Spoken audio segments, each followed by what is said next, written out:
Hello guys, চলে এসেছে আজ দুপুরে খাওয়া নিয়ে তোমাদের বন্ধু। এদিকে হচ্ছে বেগুন ভাজা, কাঁচা লঙ্কা, কুমড়ো ভাজা, আলু সিদ্ধ, এই হচ্ছে আম তেল। ওহ, এদিকে বৃষ্টি হচ্ছে, আনলাম সবজি ভজি তরকারি, মাছ ফাছ দরকার নেই, যেহেতু কালকে আমরা একটু যাবো একটা জায়গায়, এর জন্য নিরামিষ খেতে হবে। তাহলে আজকে নিরামিষ খাবার দাবার খাচ্ছি। তোমাদের কেমন লাগলো কমেন্টে জানিও। গরম গরম, ও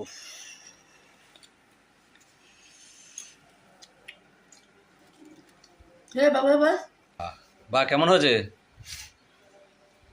মুখে বলো। ইয়াম্মি